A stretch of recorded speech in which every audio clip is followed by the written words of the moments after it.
Hey everybody, and welcome back to another Ready in Minutes workout. Today we have a double kettlebell workout that is somewhere in between intermediate and advanced. I wouldn't grade it quite intermediate, but it's not quite at the advanced level. As usual, it's a 5-step sequence, and you can perform it as either a complex or a circuit that's broken up with breaks in between. So if I had to tell you the way in which this is most challenging, I would say this is going to challenge your endurance a lot.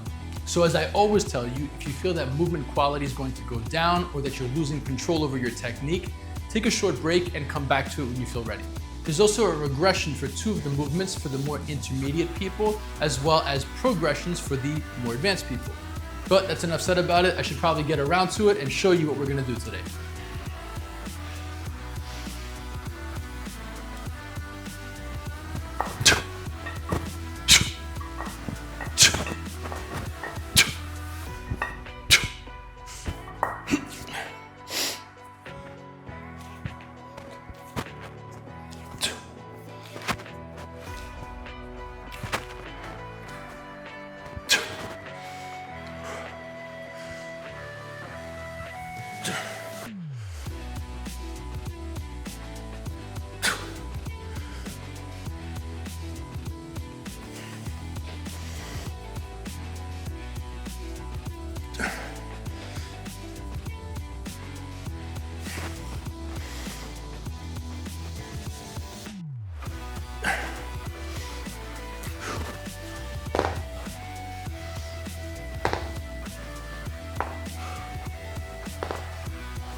Okay, so this is a short circuit, but it's a tough one.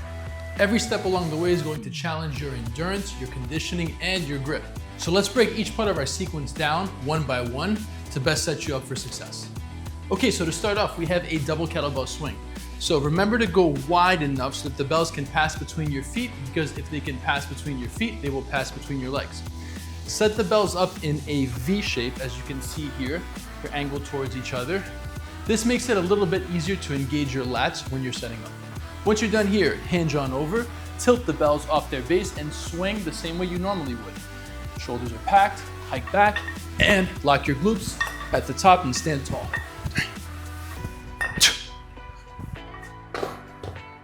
The most important thing with the double swing is that you do not want it to pull you forward.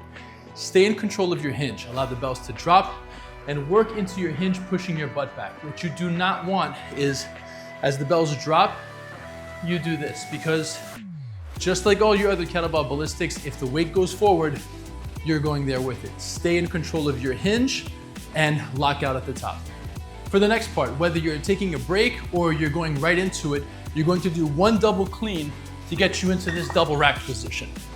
From here, we're gonna do gorilla cleans, which are a little more squatty and less hingy. So if you take a look at me from the side, I'm going to drop one bell down and I stay upright. This is like almost a full squat. Now I'm gonna explode back up and do the same thing with the other bell. We're gonna alternate side to side. Make sure you stay upright through all your gorilla cleans. Once you're done here, we're doing a reverse lunge to overhead press. So there are 2 ways you can do this. The more advanced way is to take a big step back, allow the knee to hover over the ground, and press out to lockout, bring it down, and come back up. If that's too hard, you can land the knee on the ground softly, press out to lockout, bring it down, and come back up. Do what makes the most sense for you and what you have the most control over. It's not worth adding a stability challenge to this exercise if the overhead mobility is already challenging enough. So if it's your first time doing this exercise, I would recommend landing your knee on the ground softly, press it up, re-rack, and then come back up to the top. Once we're done here, we're done with the rack position for the day. So we're going to clean down to the ground, and we're gonna set up in our gorilla row position. Now, the hand is underneath the shoulder, the bells are a little bit out in front of us, and we are going to row to our side pocket. We're not starting a lawnmower. We are pulling the bell to our side pocket, bringing it back down and alternating to the other side. So just remember, eyes on the horizon, straight back, pull to the side pocket, squeeze, and then bring it back down. Our last exercise of the day is a double snatch. So we're gonna be hiking the bells from the ground all the way up to the top and doing 5 reps of double snatches. Just like our reverse lunge to overhead press, there are 2 ways to do this.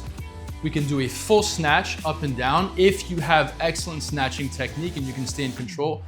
Or if you're first starting out with double snatches, you'll be doing a half snatch. So the more advanced way to do it, if you've got good snatching technique, is to snatch up to the top, down to the bottom, and back up to the top. It's very important to stay in control of your hinge all throughout. Because as I mentioned before, if the weight pitches forward, you're going with it. The half snatch, on the other hand, you're going to snatch, go to lockout, guide to the rack position, clean between the legs, and send it back up to lockout. This is the foolproof way of staying in control of your snatches. So if in doubt, definitely do the half snatch. Once you're done here, park the bells on the ground for the finish. So that's all there is to it. Like I said, this is a grip, conditioning, and endurance push. So if it feels like it's adding up too fast and you're gonna lose control, take a break. With that said, now let's have some fun and do it 2 times together. All right, everybody, setting up for round 1. Let's start with our double swings for 5. Set up and hike. 1, 2, 3. Remember to clean after the 5th one. 5, and here we are. Now, gorilla clean for 8. 4 times each side.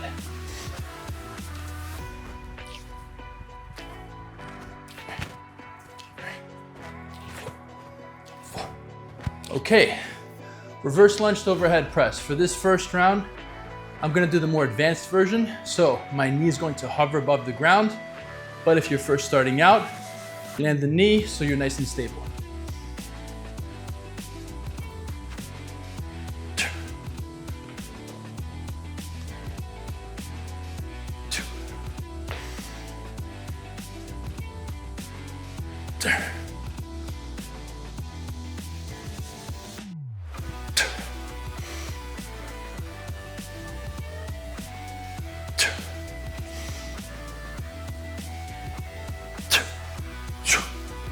All right, let's clean the bells down to the ground.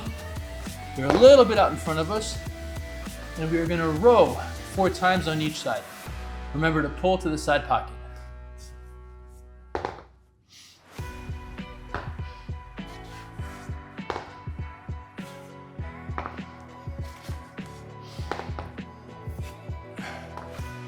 Four and 4. All right. Let's tilt the bells off their base and hike up to the top. I'm gonna snatch all the way down, but half snatch if that's better for you.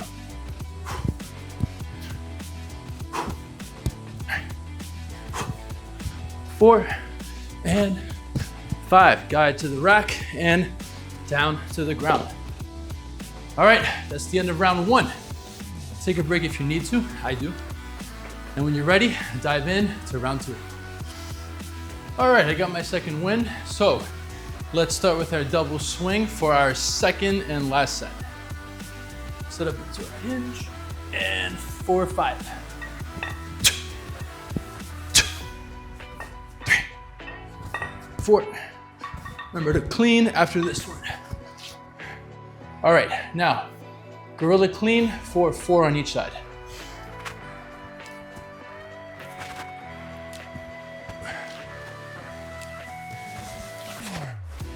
4. Okay. This time around, I'm gonna cut myself a break and land my knee on the ground and just focus on pressing overhead to lockout, bringing it back down, and then standing back up. So, first side, land the knee softly, press out, bring it back down, and lunge back to the top.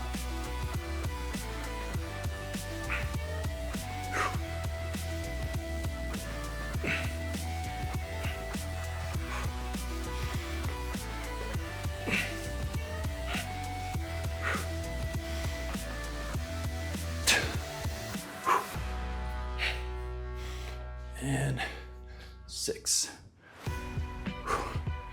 And that's it for the rack position for the day. Let's clean down to the ground and do our rows, alternating for 4 on each side.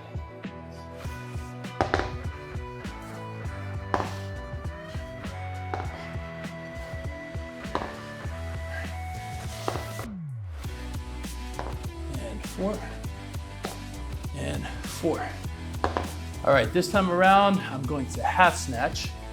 So I'm not gonna do it the whole way down. I'm gonna guide to the rack, clean, and send back up to the top. So here we go.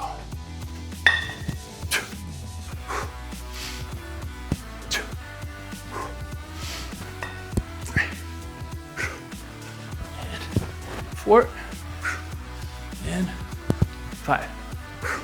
And down to the ground for the finish. All right, great job, guys. And congratulations making it to the finish.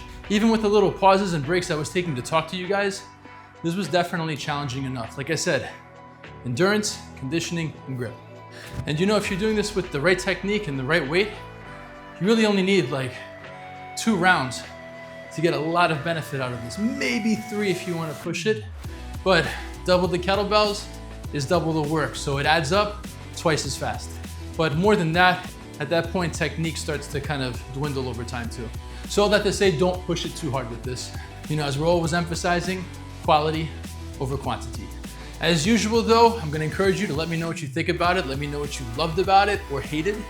Or if you have any problems with it, drop me a comment and I'll get back to you as soon as I can. Otherwise, have fun, be safe, and until the next time, stay strong.